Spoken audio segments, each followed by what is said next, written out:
Subscribe now and press the bell icon. Never miss an update.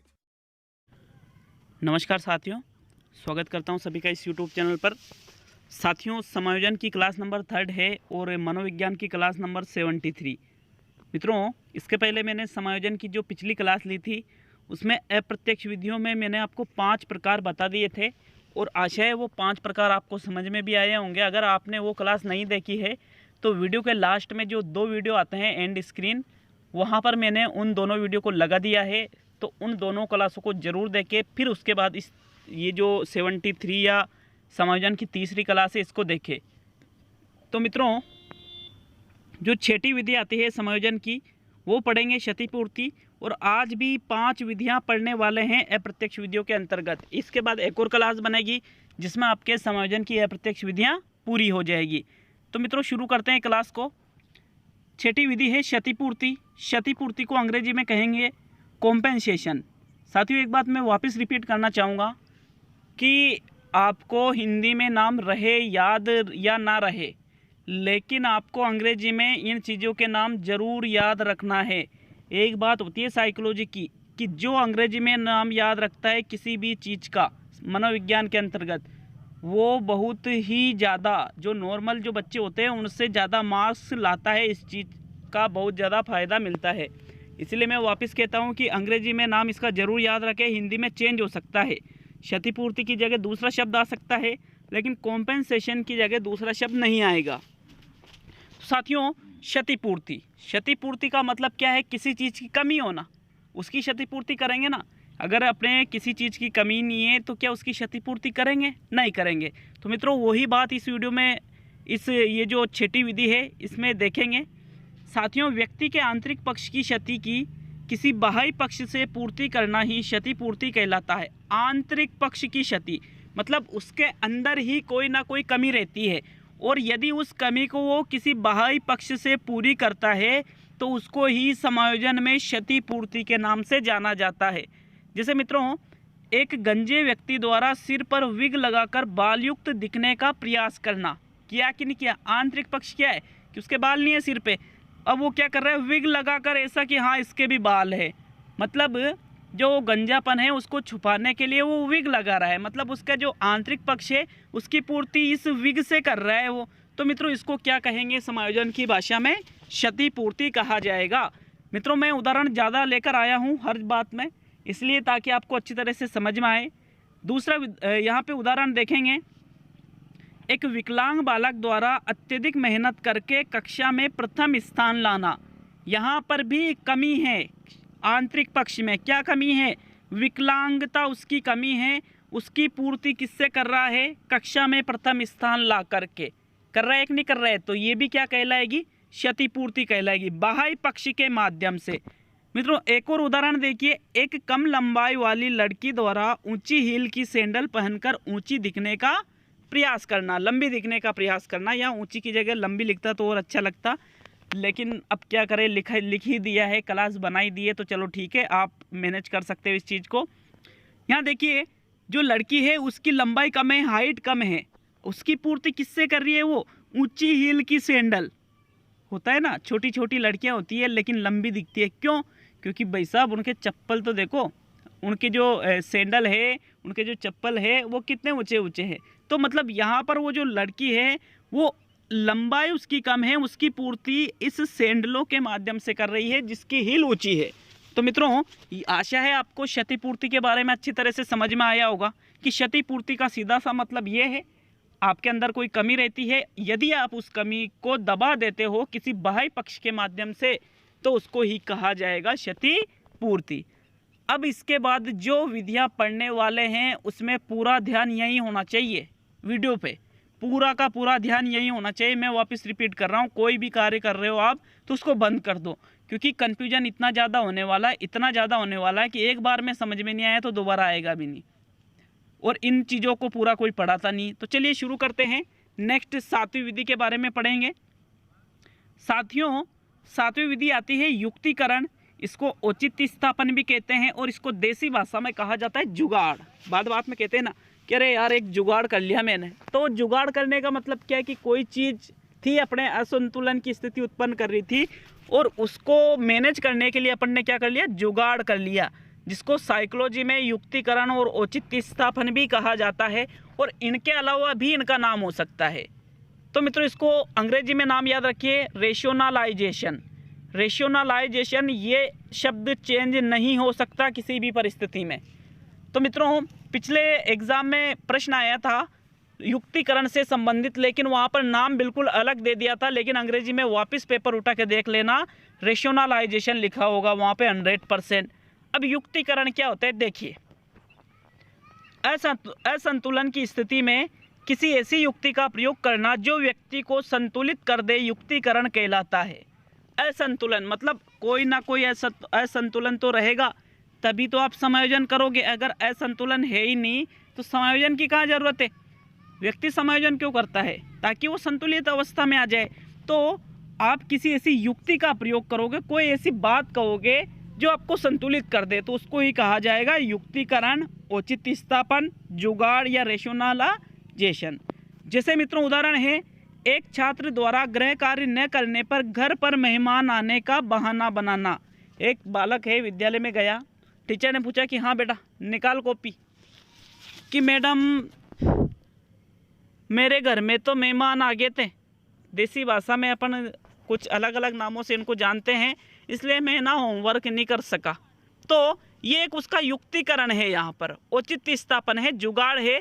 वो एक यहाँ पर तर्क दे रहा है। जैसे नींबू मीठे हैं, अब सभी को पता होता है नींबू मीठे होते हैं क्या, नींबू तो खट्टे होते हैं, लेकिन ये भी एक युक्तिकरण है। अंगूर खट्टे हैं, ये भी युक्तिकरण है। अपनी झोपड़ी ही महल है, भाई ये तो समझने के ऊपर है, आप समझ सको अलग चीज़ है, लेकिन ऐसा तो होता नहीं है। इसको क्या कहा जाता है, युक्तिकरण ही मित्रों इसको कहा जाता है। अब जो युक्तिकरण के बाद में पढ़ेंगे, कन्फ्यूजन यहाँ से पैदा होगा। तो चलिए नेक्स्ट, ये तो समझ में आया ना कि युक्तिकरण का मतलब क्या है। कोई एक ऐसा तरीका निकालते हैं व्यक्ति इसमें कि आप संतुलित हो जाओ, आप खुद को संतुलित करने के लिए यहाँ पर कोई बात बता दी जाती है। मित्रों नेक्स्ट 8वीं विधि पढ़ेंगे। अगर समझ में आया हो तो वीडियो लाइक कर देना, और नहीं आया तो अनलाइक कर देना। जितने अनलाइक आएंगे समझूंगा उतने लोगों को समझ में नहीं आया है। नेक्स्ट देखते हैं साथियों, 8वीं विधि आती है विपरीत रचना। विपरीत रचना को आप अंग्रेजी में कहोगे ऑब्जेक्शन फॉर्मेशन। ऑब्जेक्शन फॉर्मेशन, विपरीत रचना। अब मित्रों जो युक्तिकरण है और जो विपरीत रचना है, ये दोनों लगभग एक ही है, थोड़ा सा ही चेंज है इसमें, थोड़ा सा। इसमें एग्जाम में किस प्रकार से प्रश्न आएगा, किसको प्राथमिकता देनी है, इस चीज़ को समझ लो, अच्छी तरह से समझ लो। बुकों में, कोचिंग संस्थाओं पर या कहीं और अगर पूरा आप पढ़ लेते हो तो आप यूँ मानो कि आपने बहुत अच्छी तैयारी कर रखी है। तो मित्रों विपरीत रचना क्या होती है देखिए, लक्ष्य प्राप्त न होने की स्थिति में लक्ष्य की बुराई करना ही विपरीत रचना कहलाता है। कि आप किसी चीज़ को प्राप्त करने की इच्छा रखते हो और वो पूरी नहीं हो पाती है, तो फिर आप उसकी बुराई करना चालू कर देते हो, वो उसको ही कहा जाएगा विपरीत रचना।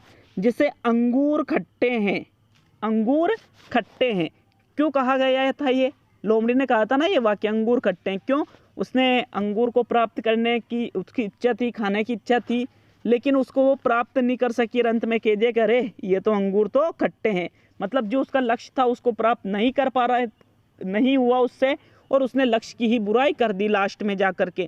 तो मित्रों इसको ही कहा जाएगा विपरीत रचना। बहुत ही महत्वपूर्ण कथन है, ध्यान से सुनिए। यदि विकल्प में विपरीत रचना नहीं हो तो लक्ष्य की बुराई वाले उदाहरण में युक्तिकरण आ जाएगा। देखिए अगर कोई भी लक्ष्य की बुराई कर रहा है, जैसे नॉर्मली अगर कोई छात्र वाला जो उदाहरण मैंने दिया था कि छात्र गृह कार्य नहीं करके लाया और बोल दिया कि हमारे घर मेहमान आए थे, वो तो युक्तिकरण में आएगा। लेकिन अगर किसी ने कहा अंगूर खट्टे हैं, तो ये तो भैया सरासर लक्ष्य की बुराई होगी। कोई छात्र है रीट की तैयारी कर रहा है, अच्छे से, बहुत अच्छे से तैयारी कर रहा है, नंबर नहीं आता है उसका, बाय चांस, ऐसा नहीं होना चाहिए, लेकिन बाय चांस एक उदाहरण दे रहा हूँ मैं। अब वो कहता है कि अरे 3rd ग्रेड की तो नौकरी खराब है, मुझे तो ये नौकरी लगनी ही नहीं थी। तो यहाँ पर भी विपरीत रचना ही होगा। सीधी सी बात है, आप जिस लक्ष्य को प्राप्त करना चाहते हो वो आपको प्राप्त नहीं होता है, तो आप उसकी बुराई कर देते हो। इसको ही विपरीत रचना या ऑब्जेक्शन फॉर्मेशन कहा जाएगा। अगर लक्ष्य की बुराई वाला कोई उदाहरण आपको दिखता है और वहाँ पर आपको विपरीत रचना या ऑब्जेक्शन फॉर्मेशन विकल्प में नहीं मिलता है तो फिर आपको वहाँ पर युक्तिकरण एक विकल्प में जरूर मिलेगा और युक्तिकरण ही आपका वहाँ पर राइट आंसर रहेगा। जुगाड़ बताया था ना, जुगाड़, तो युक्तिकरण या जुगाड़ वहाँ पर राइट आंसर रहेगा आपका। मित्रों समझिए आप थोड़ा कि युक्तिकरण में और विपरीत रचना में क्या अंतर है। यहाँ पर लक्ष्य की बुराई ही की जाएगी विपरीत रचना में, जबकि युक्तिकरण में लक्ष्य की बुराई के साथ साथ कोई अन्य ऐसी बात भी बोल दी जाती है जहाँ पर लक्ष्य की बुराई नहीं हो। मित्रों जैसे गृह कार्य वाला उदाहरण था, उसमें लक्ष्य की बुराई हो रही है क्या, नहीं हो रही है, तो सीधी सी बात है वो युक्तिकरण में जाएगा। और कोई सा भी उदाहरण है जिसमें लक्ष्य की बुराई हो रही है वो 100% विपरीत रचना के अंतर्गत ही आएगा। तो मित्रों यहाँ पर विपरीत रचना भी आपको अच्छी तरह से समझ में आई होगी। अब जो नेक्स्ट विधि पढ़ेंगे उससे विपरीत रचना तो समझ में आ गई होगी कि इसमें लक्ष्य की बुराई की जाती है, लेकिन जो युक्तिकरण है और जो तार्किकीकरण अभी पढ़ने वाले हैं इन दोनों में आप बहुत ज़्यादा कंफ्यूज होने वाले हो, बहुत ही ज़्यादा। इसलिए ध्यान से इस वीडियो को देखना साथियों। तो 9वीं जो विधि आती है वो कहलाती है तार्किकीकरण, या इसको प्रतिक्रिया निर्माण भी कह सकते हो आप। तार्किकीकरण कह दो या प्रतिक्रिया निर्माण कह दो, इसको आप अंग्रेजी में कहोगे रिएक्शन फॉर्मेशन। एक बात और बोल दूं, अगर आपने पहले ये चीज़ें पढ़ नहीं रखी है ना तो नोट कर लेना भैया। अगर आप इनको नोट कर लोगे तो आप यकीन मानो कि आपको ऐसा बाद में लगेगा, अभी नहीं लगेगा, बाद में लगेगा कि हाँ यार आपने अच्छा किया जो पहले नोट कर लिया। तो साथियों देखिए तार्किकीकरण को समझेंगे, फिर उसके बाद में आपको युक्तिकरण और तार्किकीकरण में अंतर बताने वाला हूँ। अब इतनी डिटेल से इसलिए बता रहा हूँ ताकि आपके दिमाग में फिट हो जाए। शॉर्ट में डायरेक्ट लाइनें पढ़ के भी बता सकता था, लेकिन इसलिए ज़्यादा बातें कह रहा हूँ ताकि ये चीज़ें आप भूलो नहीं, समझ में अच्छी तरह से आ जाए। तो मित्रों तार्किकीकरण क्या होता है, समस्या के संबंध में असंभावित तर्क देना ही तार्किकीकरण कहलाता है। एक बार पूरा पढ़ देता हूँ फिर समझाऊंगा। जैसे यदि इस बार बारिश नहीं होती तो मैं रोज स्कूल जाता, यदि मेरे पंख होते तो तेरे पास उड़ आती रे, अगर मैं पढ़ लेता तो मेरा रीट में सिलेक्शन हो जाता, यदि भारत इंग्लैंड से जीत जाता तो फाइनल में पहुंच जाता। तो कुछ समझ में आया, थोड़ा सा भी समझ में आया, यूँ बताओ एक बार तो आया क्या, थोड़ा आया होगा थोड़ा थोड़ा। तो मित्रों जो युक्तिकरण होता है उसमें कोई ऐसी बात बोली जाती है जिससे लोग संतुलित हो जाए, कोई युक्ति कोई जुगाड़ किया जाता है, लेकिन यहाँ पर तर्क दिए जाते हैं कि मेरे साथ ऐसा इसलिए हुआ है। जैसे यदि मेरे पंख होते तो तेरे पास उड़ आती रे, तर्क दिया जा रहा है यहाँ पे। यदि इस बार बारिश नहीं होती तो मैं रोज स्कूल जाता। एक गौर किया, थोड़ा सा दिमाग लगाया कि जो तार्किकीकरण वाले उदाहरण होते हैं उसमें हमेशा यदि और अगर ये दोनों शब्द हमेशा आगे लगे रहे होंगे, जबकि जो युक्तिकरण वाला उदाहरण होगा उसमें यदि और अगर शब्द आपको आगे मिल ही नहीं सकते हैं। फिर अगर यदि और अगर शब्द आगे मिल गया आपको तो वो तार्किकीकरण में आ जाएगा। इसमें क्या किया जाता है, तर्क दिया जाता है कि ऐसा होता तो ऐसा हो जाता, ऐसा होता तो ऐसा हो जाता। जबकि युक्तिकरण में क्या ऐसा किया जाता था, नहीं, ऐसा युक्तिकरण में बिल्कुल भी नहीं हो रहा था। तार्किकीकरण में बोल रहे हैं कि ऐसा होता तो ऐसा हो जाता, वैसा होता तो वैसा हो जाता। देखिए जैसे मेरे पंख होते तो तेरे पास उड़ाती, कहाँ से होते रे पंख भाई, हाँ पंख कहाँ से होते तेरे जो उड़ाती मेरे पास तू, अरे मतलब उदाहरण है ये, बात बता रहा हूँ। तो यह तर्क दिया जा रहा है, यदि इस बार बारिश नहीं होती तो मैं रोज स्कूल जाता। क्यों नहीं होती भैया बारिश तो होती, यहाँ तर्क दिया जा रहा है। अगर मैं पढ़ लेता तो रीट में सिलेक्शन हो जाता, क्यों नहीं पढ़ा भाई, क्यों नहीं पढ़ा, पढ़ना चाहिए ना। तो यहाँ पर भी देखिए यदि भारत इंग्लैंड से जीत जाता तो फाइनल में पहुँच जाता।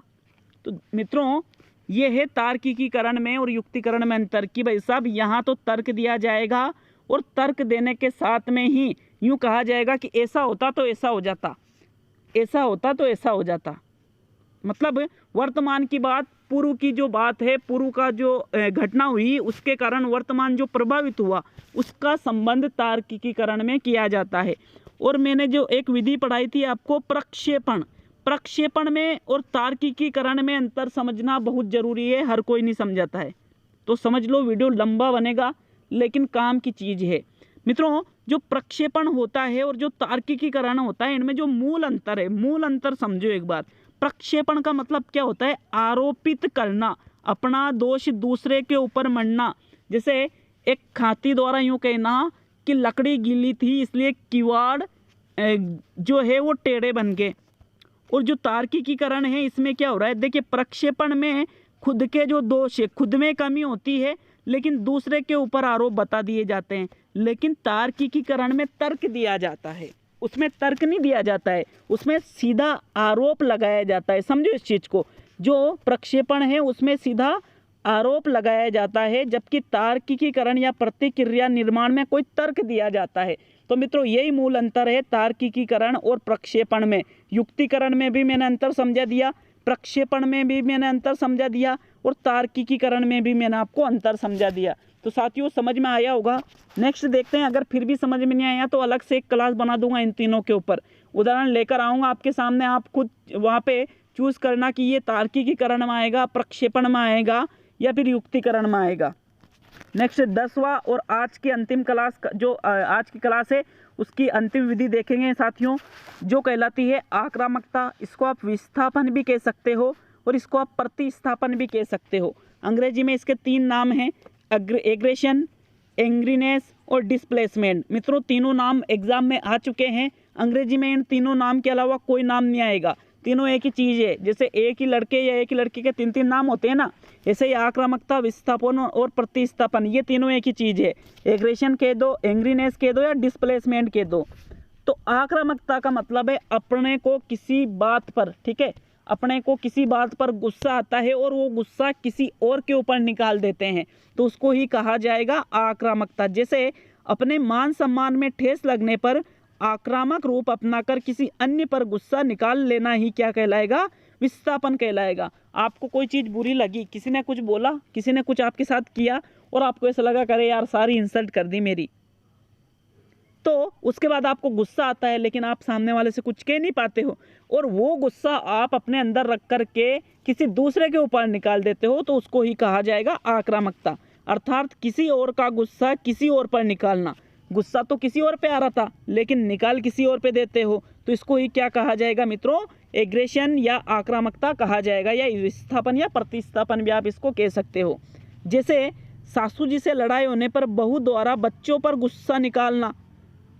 भैया सीधी सी बात है, ये तो सब घरों में होता है, तो इसको तो समझाने की ज़रूरत नहीं है मुझे। होता है क्या ऐसा? जो अपने तैयारी करने वाली जो स्टूडेंट है या फिर जो अपने साथी है, उनमें से भी कई ऐसे होंगे जो इस चीज़ को कर चुके होंगे, आक्रामकता को, जिनकी शादियां हो चुकी है, सासू जी से लड़ाई होती है और गुस्सा अगर बच्चों पे नहीं निकालते तो जो बर्तन होते हैं उन बर्तनों पर निकाल देते हैं। घर वाले कहते हैं कि बर्तन कैसे बज रहे इतने, अरे कुछ नहीं, थोड़ी सी ऐसे ही हो गया था। तो इसका सीधा सा मतलब क्या है? बर्तनों पर गुस्सा निकाल दिया भाई, तो इसको भी कहा जाएगा आक्रामकता। जैसे एक और उदाहरण लिया है मैंने, एक बालक अपने मित्रों से मार खाने पर घर पहुंचकर अपने छोटे भाई को पीटता है। अब भैया मार तो किससे खाई? मित्रों से। घर पहुंचकर छोटा भाई खेल रहा था, सारा गुस्सा ये है। और एक और उदाहरण देता हूं मित्रों कि एक व्यक्ति है जो जॉब करता है, उस व्यक्ति को उसके बॉस ने डांटा। वो व्यक्ति बहुत ज़्यादा गुस्सा हुआ लेकिन बॉस को कुछ नहीं कह सका। वो व्यक्ति घर पर आया, उसने अपनी पत्नी को मार लगा दी। तो पत्नी का दिमाग खराब और पति का दिमाग ठंडा। अब पत्नी ने वो गुस्सा अपने बच्चों पर निकाल दिया। बच्चों का दिमाग खराब, पत्नी का गुस्सा ठंडा। अब बच्चों ने वहाँ एक कुत्ता खेल रहा था, उस कुत्ते के ऊपर अपना गुस्सा निकाल दिया। अब बच्चों का दिमाग ठंडा और कुत्ते का दिमाग गर्म। तो ये इस प्रकार से, मतलब खुद का गुस्सा जो है किसी और की वजह से आया है, वो उस पर नहीं निकाल के किसी अन्य पर निकाल देना ही कहलाएगा आक्रामकता या विस्थापन या प्रतिस्थापन।